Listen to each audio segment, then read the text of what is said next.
Stay tuned for an NBC special presentation.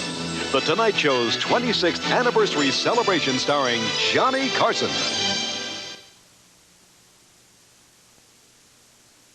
From Hollywood, The Tonight Show starring Johnny Carson. The 26th anniversary. This is Ed McMahon, along with Doc Severinsen and the NBC Orchestra, inviting you to join Johnny in an all-new collection of favorite funny moments, featuring, in order of appearance, Billy Crystal, George Carlin, Eddie Murphy, Dan Aykroyd, Martin Short, Dana Carvey, Paul Schaefer, Joe Piscopo, Yakov Smirnoff, Chevy Chase, Robin Williams, Bill Cosby, and in-person performances by comedians David Letterman, Jay Leno, and Gary Shandling. And now, here's Johnny.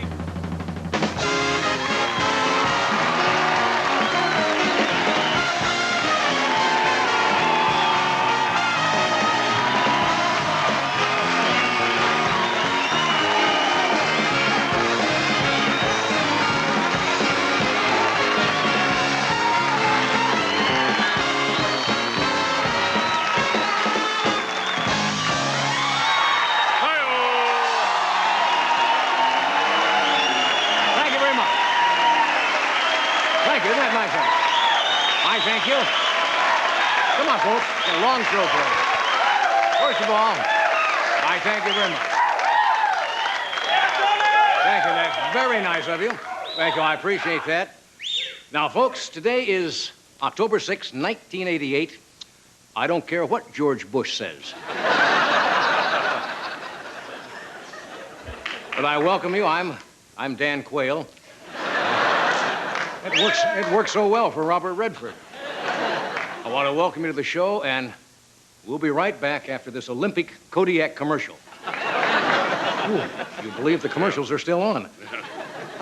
Well, this is our 26th. We're finishing or starting? Finishing. We're finishing. Right. You lose track. Finishing our 26th year on this show, and the rough part is I'm only halfway through my NBC contract.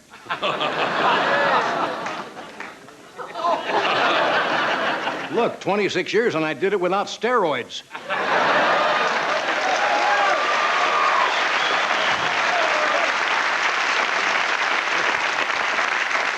Since we've done the show, this company has changed hands. It used to be owned by RCA. It's now owned by the General Electric Company, a warm-hearted company. In honor of my anniversary, they gave me, maybe you got one, a new toaster. At cost. See, now, 25 years is silver, right?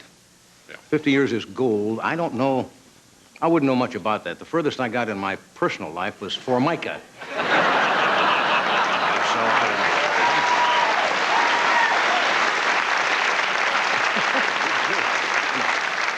know. Actually, I looked it up. It's Velcro. Did you know this is a Velcro?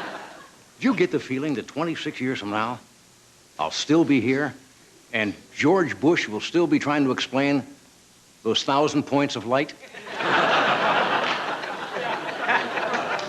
26 years. Remember, I can remember the very first sexy bimbo we booked on the show. It was B. Arthur.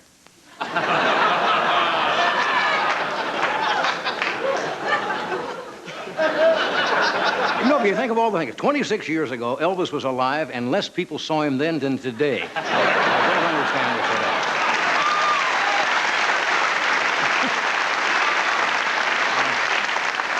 You know, it's hard to believe this show is almost as old as Michael Dukakis' Snowblower. I guess it is. Do you remember our first audience? Yes.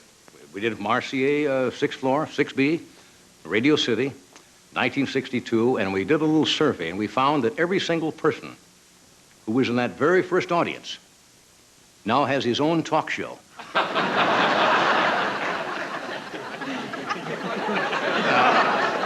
Now, tonight, I must tell you right off, we are not going to show the clip of Ed Ames throwing the hatchet. We were afraid you might mistake it for the last presidential debate. Did you see the debate? Yes. Did you understand anything at all? Bush keeps saying he sees 1,000 points of light. Now, the last time, as far as I know, the politician saw 1,000 points of light.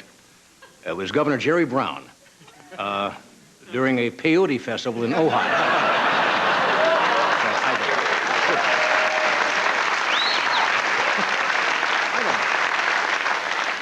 I don't know. I guess it's kind of... Bush seems to be getting pretty cocky. If it weren't for the election, he'd have this thing wrapped up.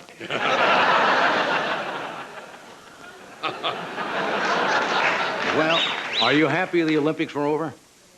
I mean, NBC carried the Olympics. It was well done, I think, but some of the events, I don't know about you, I didn't find that compelling. You know what I'm talking about? Did you know that Albania won the gold medal in synchronized goat milking?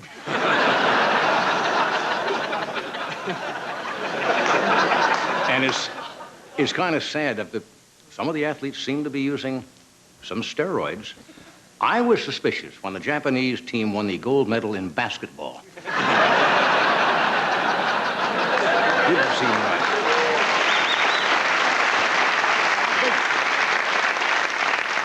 Speaking of athletics, did you see what President Reagan did the past weekend? He did a play-by-play announcing for a Cubs game at Wrigley Field. It was the first time the announcer was way out and right.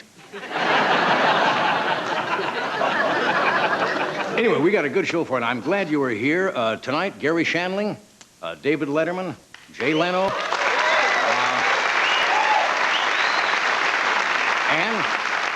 and myself will share the same stage. It's a new Olympic event called Rhythmic Talk Show Hosting. It's a thing we're trying to get in. Thank you for coming. We'll be right back.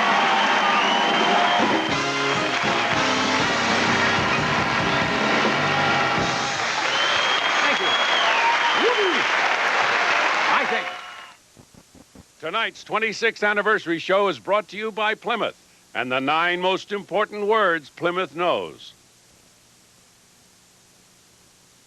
You want to move 1 scout leader, 6 tenderfoot scouts, over a ton of trailer, and you want to be happy doing it.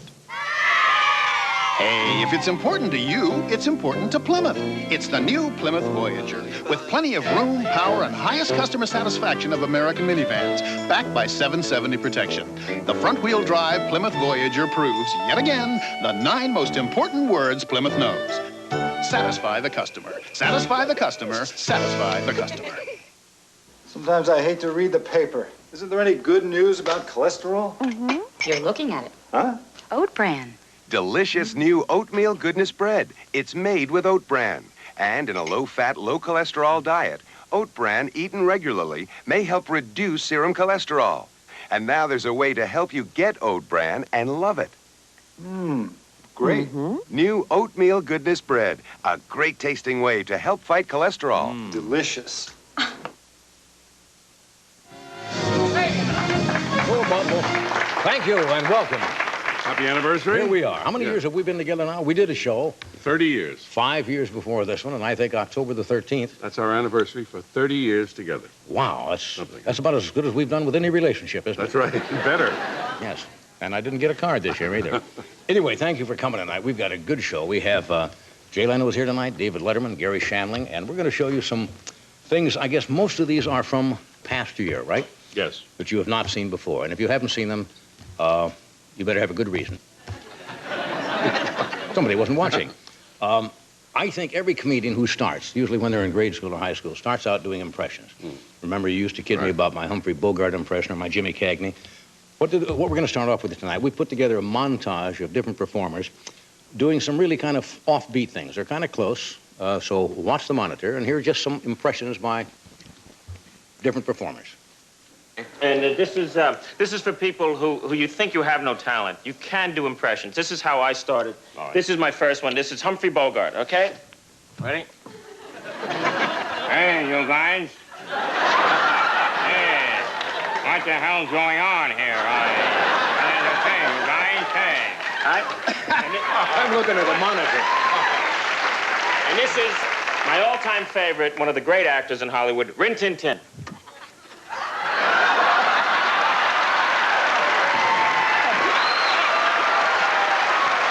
you can do that. There's hope, folks.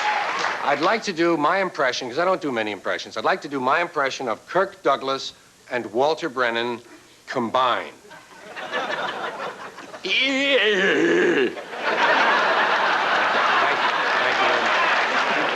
I'd like to do a quick, tasteless impression. Bear with me. Here we go. Watch this. It's amazing.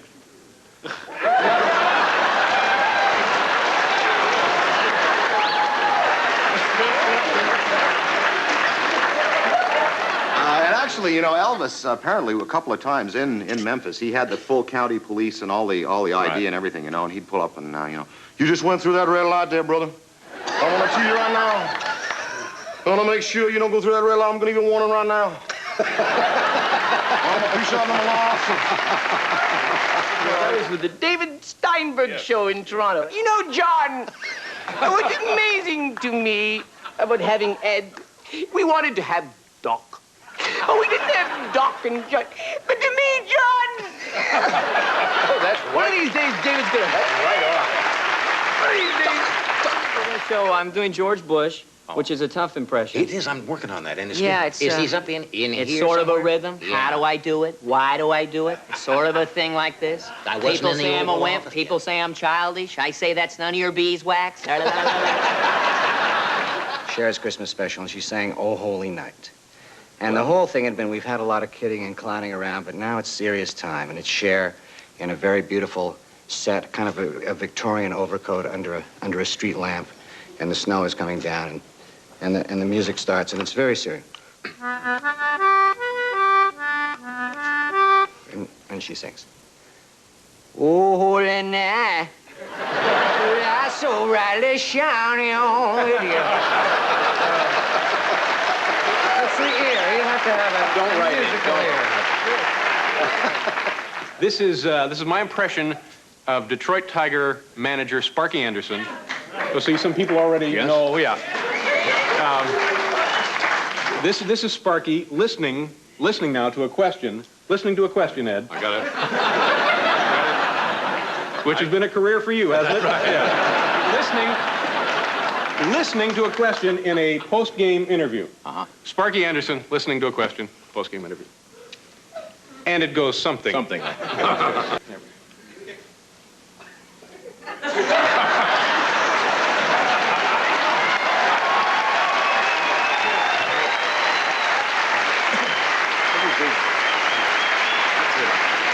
You did David Letterman on this show one night.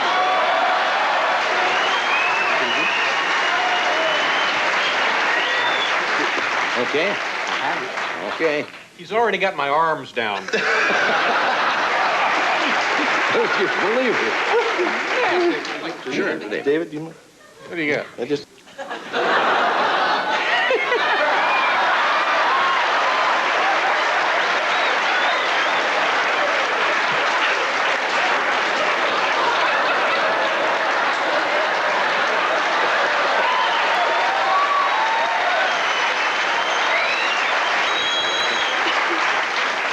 Now, what did you pay for those?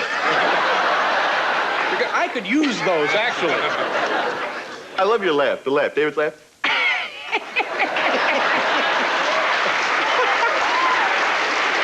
My, oh my, phone the neighbors. Wake the kids. This is an extravaganza you won't want to miss. Well, there you are. You see? Fame, that's fame.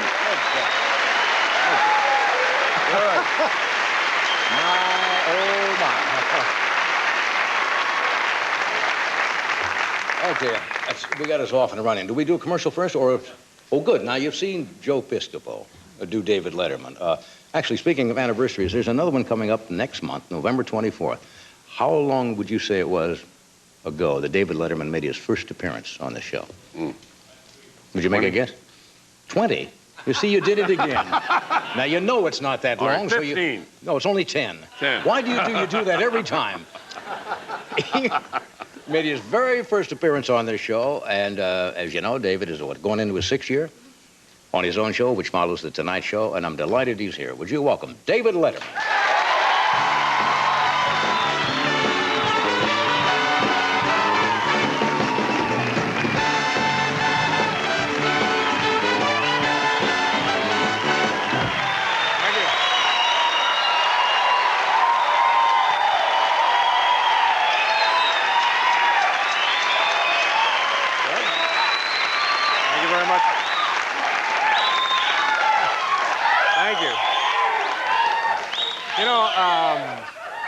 Thank you very much. Johnny mentioned Elvis earlier, and it's something kind of interesting, and I think insightful struck me about Elvis.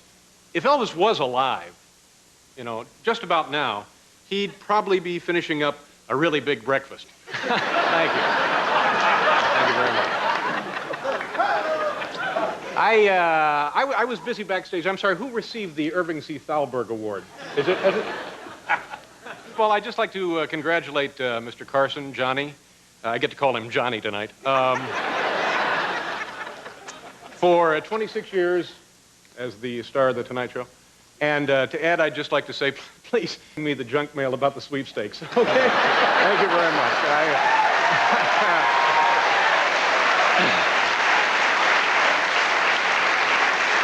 You know, I haven't won. I'm never going to win. The odds are like 1,000,000,000 to 1. I talked to some guys at Cal Poly. They said my chances of winning the sweepstakes would only be a little bit worse if I had never been born. So, thank you very much.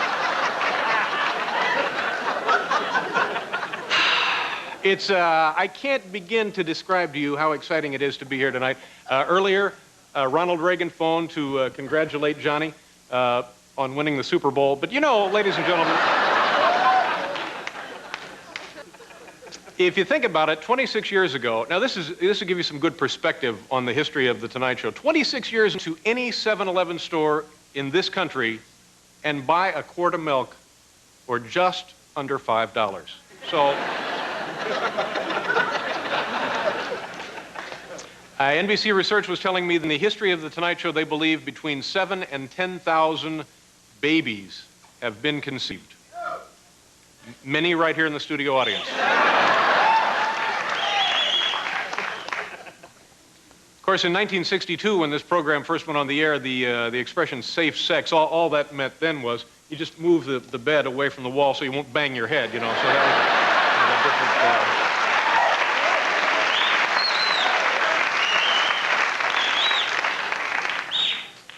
Oh, my gosh. I was driving here into Burbank, and regardless of the occasion, gee, isn't it great to be in Burbank? And I went by McDonald's, and something flashed in my mind that I think is terrible. I'll share it with you. McSushi. Oh, I hope...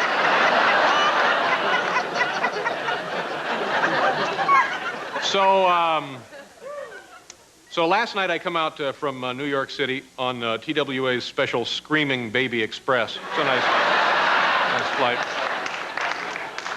And do yourself a favor and stay off something called the Airbus, because the emphasis is really on the word bus. They're more than... And you have to go to the lavatory, and it really is a lavatory in every sense of the word. It's pristine marble walls and gleaming golden fixtures. And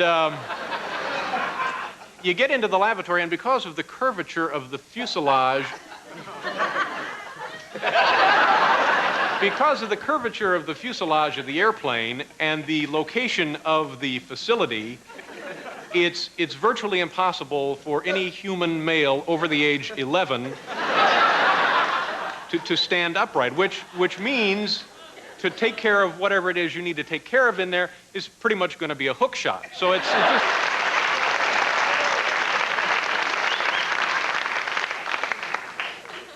Interesting. The people from Roget's Thesaurus announced that in their next edition, published sometime the first of the year, New York City will be listed for the first time officially as a synonym for hell. So we're all looking forward to that. And if you're planning to travel to New York City, do yourself a favor. This is a lot of fun. Check into a Times Square hotel and take the Bible out of the nightstand there, if it hasn't already been stolen, of course. and open up to the 10 Commandments and go to the window, and on a good day, you can just check the commandments off as you see them being broken out there. It's a lot of fun and keep score that way.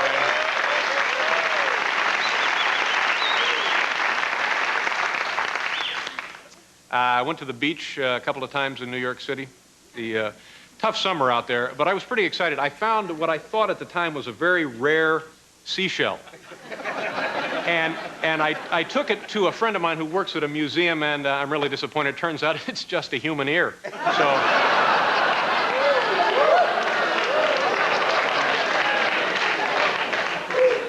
Now, don't make me come up there, all right? Okay, ladies and gentlemen, here's the reason I'm here tonight. We have prepared a special 26th anniversary top 10 list. So tonight.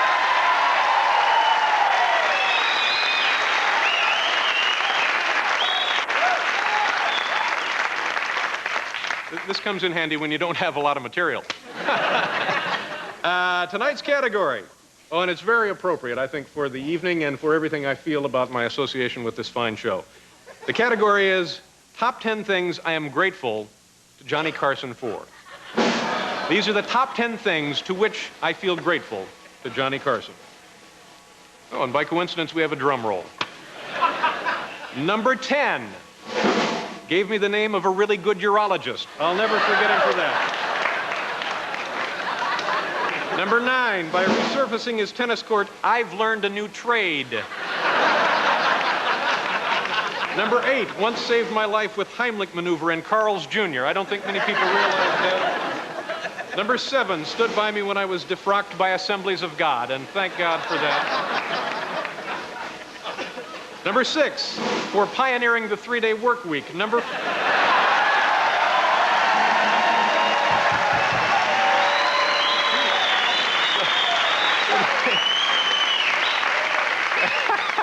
Suddenly it's much cooler in here.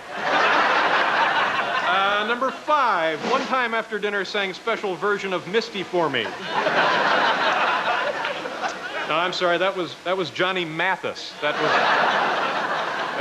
shouldn't be on this list. That was Johnny Mathis, ladies and gentlemen. Number 4, turned me on to Amway. Number 3, being a good sport about my upcoming marriage to his ex-wife, Joanna.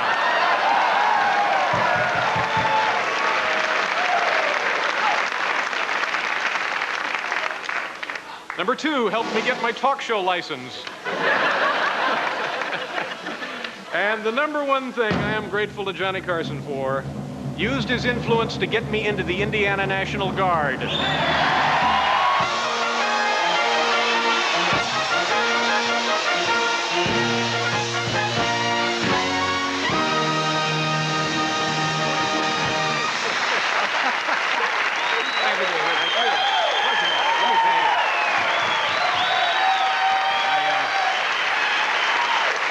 First of all, I want to thank you very much for being here. Thank you for having me. I dropped by your, you have the home out in Malibu. Earlier today to thank you.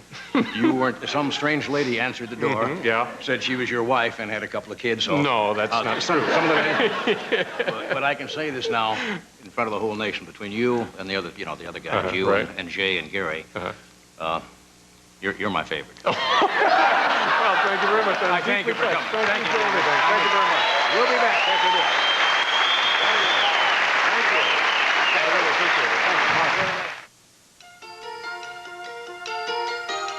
You know when you see it, you know you can feel it. This time it's for real. You've been waiting for this time to come, and you know that time is here. You're living in real time, Seiko time. Living in real time, Seiko time. You're the one they depend on to see it through. In this world it all counts, and they're counting on you. Show that world some style. You've been waiting for this time to come, and you know that time is here. You're living in real time, Seiko time. Living in real time, Seiko time. Living in real time.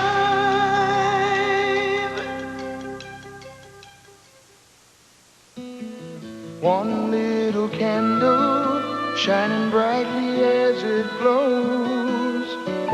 shines even brighter, brighter as it grows. McDonald's was founded by one man, Ray Kroc, with a handful of dedicated people. Today, the golden arches shine across this land because every crew member in every McDonald's restaurant believes in the spirit of working together. You can be the biggest star, shining so bright, just so you never forget that one little light. Tomorrow, McDonald's celebrates Founders Day. Every McDonald's employee, all the way to the chairman of the board, will leave their offices and work in our restaurants alongside today's crew. For it's that spirit of working together that keeps the flame alive.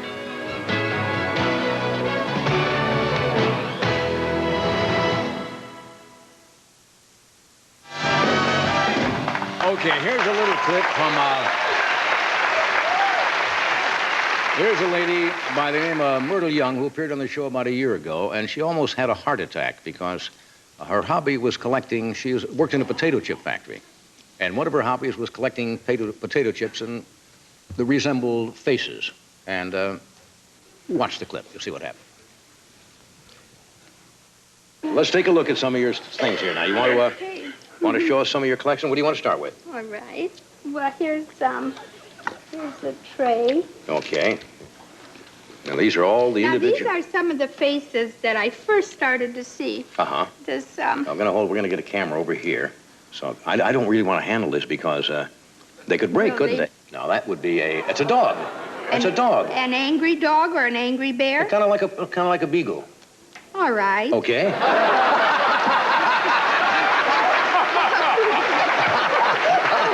You'll go either way at all, right? I say it's now a beagle, folks. Whatever you see. Well, okay. This is a little sleeping bird. Isn't that cute? Yeah. See, that's sleeping. It's got his bill. So we have a very emotional audience here tonight. They're getting caught up in this. Don't you occasionally break one of these? Oh, yes. What happens then? It's out? Just last Now, this week. one here looks... No, wait a second. That looks to me like you put some glue on that one. Yeah, that's Yogi Bear. But doesn't that... I broke his neck. Well... Can they see him? Yeah, just like that. You see, there's a little... Yes. Now, does that lower the value of the chip when it's been... Obviously, it's been restored, you know, and sometimes that... It's like the Mona Lisa, you know. That's, now, this is a... a candle. That's a nice little candle. That's a candle. Wow. Look at this one, Johnny. No.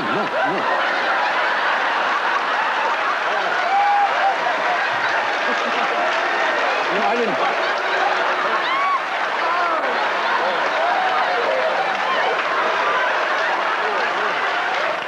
Poor lady. We'll tell you this. We're coming right back. Stay where you are.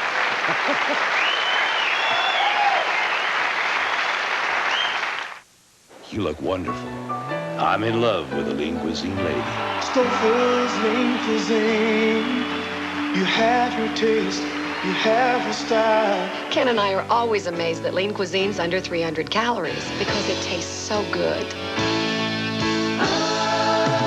Stouffer's lean cuisine. You have good taste, and it shows. Stouffer's lean cuisine. You want to drive to the sun with the most features under the sun, but you don't want to pay a price that will burn you in the end. Hey, if it's important to you, it's important to Plymouth. Oh, wow. It's the new Plymouth Sundance with 47 standard features, prices starting at $83.95. Best value in its class and backed by 770 protection. The Plymouth Sundance proves, yet again, the 9 most important words Plymouth knows. Satisfy the customer. Satisfy the customer. Satisfy the customer. I want a kinder and gentler nation. It's the president who defines the character of America. I'm a quiet man, but I hear the quiet people others don't. The ones who raise the family, pay the taxes, meet the mortgage. And I hear them, and I am moved. The president, the heart, the soul, the conscience of the nation.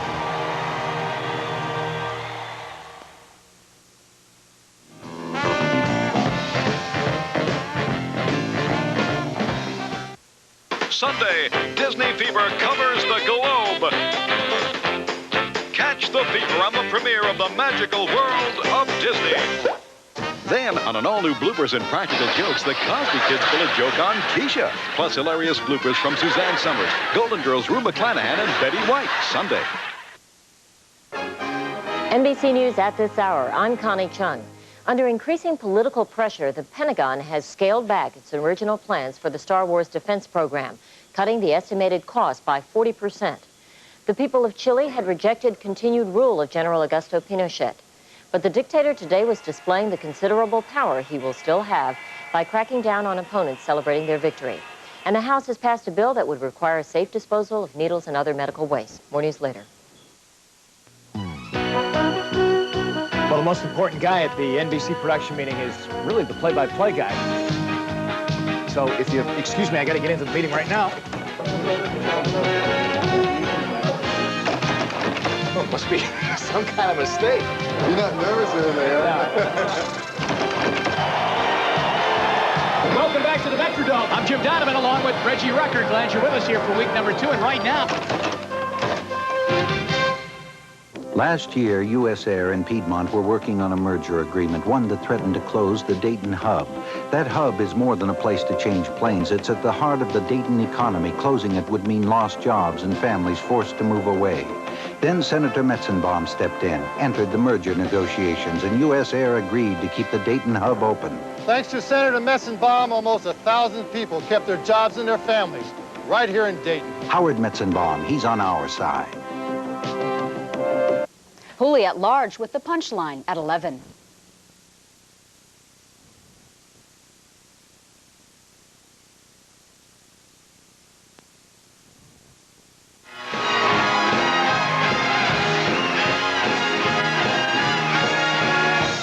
Okay, we're back. Now, here's a gentleman. Here's a gentleman from February 1988. He's from Toulon, Illinois. His name is Merritt Heaton. He's 97, still very active. And after talking with him for a while, we learned why he's still so active. Watch. Somebody told me when we first invited you to the show, you didn't want to come on. No. Really? No. Why not? Well, I'm scared to death. Well, you shouldn't be. You shouldn't be scared. You've been through 10 or 12 world wars. I mean, this... Well, I'm kind of getting composed. Well, just relax here. Just pretend you're back sitting on the front porch and we're talking. And, Oh, and nobody's watching, yes. okay? Thank you. Now, he said, now, I don't want to get personal, so if this is a too personal question, would you... Oh, you, yeah? you just stop me, yeah. Go ahead. Somebody said you have a lady friend that you occasionally visit here on California. Oh, gosh, I visit her more than occasionally.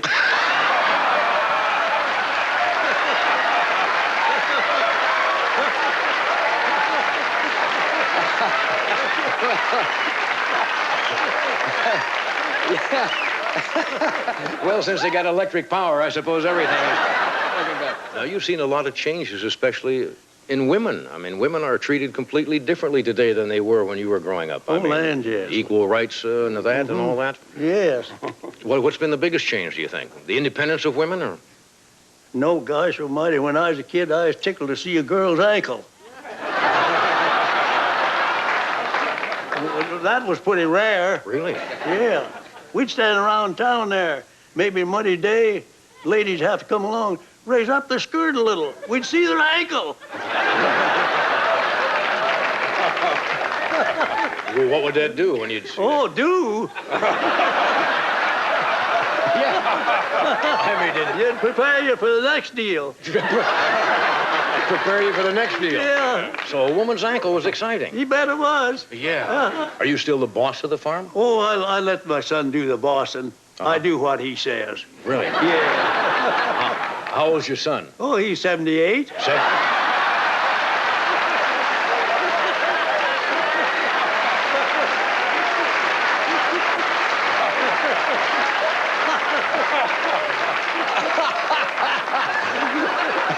Your son is 78, yeah? And somebody said you've got 3 other children, too? Yes. How old are they? Well, one fella's about 75. Yeah, 78, 75? Yeah. Well, the next one is 70. Yeah. Go down to 65. Yeah. Yeah. Do they work on the farm? No. Oh, what is it with kids these days? You tell me. 97. Bless his heart. Okay. I think most of you are probably aware that I take Monday nights off. It's my bowling night. And so in the last couple of years, we found somebody who fills in here regularly. He's perfect for this job. He's very funny. Jay is inquisitive about everything. He's got a great turn of mind, and he's got a motorcycle in case his car breaks down. Would you welcome Mr. Jay Leno?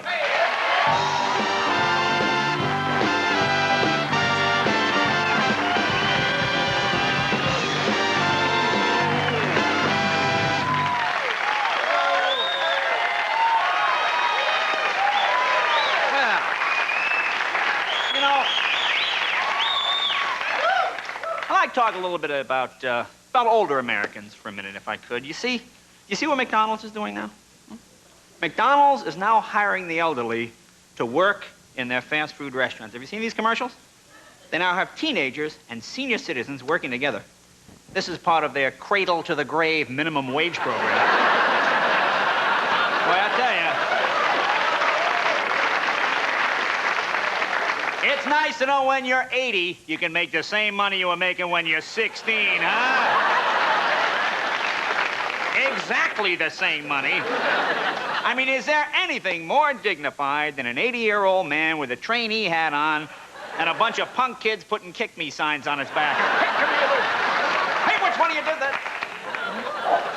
Huh? Isn't that where we all want to see our grandparents out there at midnight with a stick with a nail in it picking up paper cups? Hey, Pops, you forgot one. Hey, I'll take that car away from you. I'll fix your end with that thing. You know something? I'm 38 years old, and I'm the youngest member of my family.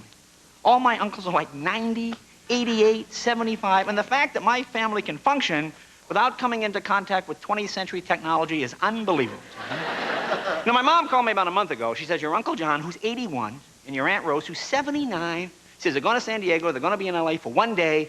I want you to get together with them. I said, fine, it'll be great to see them. I said, look, I'll take them to dinner, I'll give them the tour. When are they coming? She says, they'll be here next Sunday. I said, gee, you know, Ma, I'm in New York Saturday night. I don't go back Sunday till 5.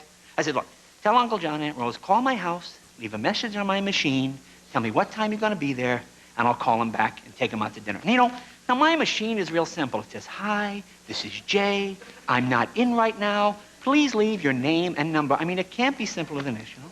I come home Sunday, I see the thing flashing. Oh, Uncle John, Aunt Rose are here, and I press the button. Jay! Jay! Then I hear him say to my Aunt Rose, he picked up the telephone and he said hello and he walked away from me here. I'm thinking, you know, how can you not know what an answering machine is? Everybody knows what an answering machine is. Then I hear my Aunt Rose in the background. Maybe he went to the bathroom, John. You know, I bet he answered the phone and ran to the bathroom. Why don't you give him a few minutes? So now I hear Barnaby Jones coming out of my answering machine for about 10 minutes. My uncle gets on the phone. He goes, Jay, are you there, Jay? Oh, Mr. Big Shot. He doesn't want to talk to his Uncle John. He hangs up. I don't know where they are. I don't see them. I miss them completely, right? Monday afternoon, my mother called me. She's furious. Your Uncle John just got to San Diego. He just called me. He said, you hung up on him yesterday. I said, I didn't hang up on him, Ma. He said, he called you yesterday at 3 o'clock. You picked up the phone. You said hello, and you hung up. I said, I didn't hang up. I said, I wasn't even home Sunday afternoon. If you weren't home Sunday afternoon, who answered the phone? I said, my machine answered the phone. Oh, Mr. Fancy has a machine answering the phone. No. I said, I'm not Mr. Fancy, Mom. Everybody has an answering machine. Your father and I don't have an answering machine. You're 80. All your friends are dead. You don't need an answering machine.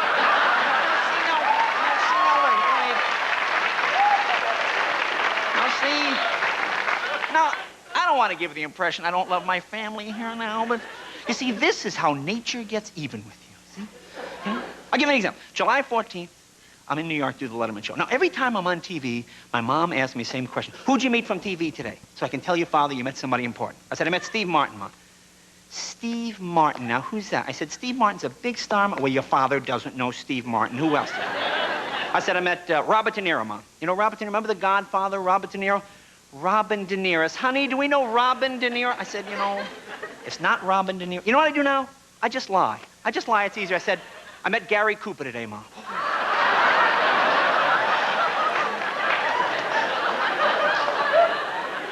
Gary Cooper's a big star. So I go to New York, do the Letterman show.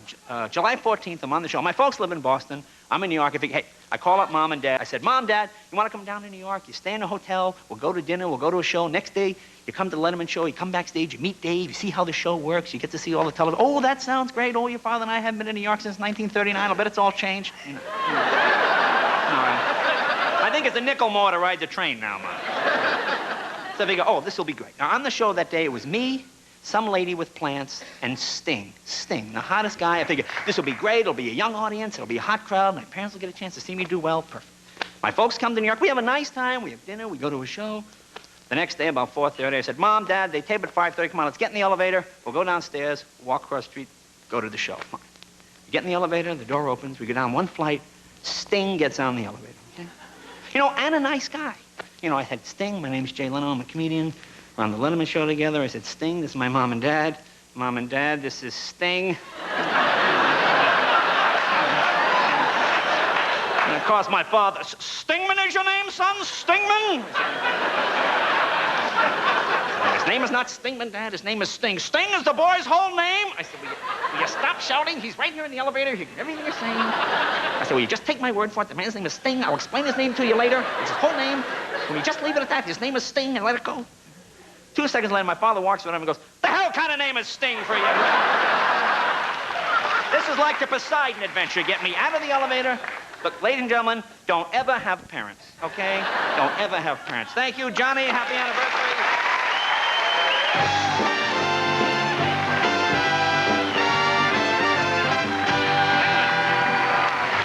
Hey, thanks for coming. Thank you. I want to thank you. This makes the whole night special for us, and I think I can tell you this now. Between, you know, you and David and Gary, you're my favorite. Oh. Well, thank you, boss. Thank you, Jay. Jay Leno.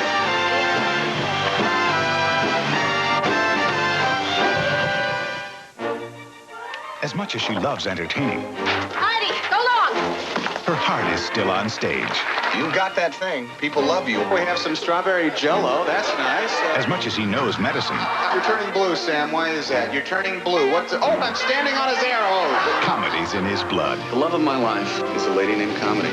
How long before you get like that? Sally Field, Tom Hanks, Punchline, rated R. Now at select theaters. Starts Friday at theaters nationwide.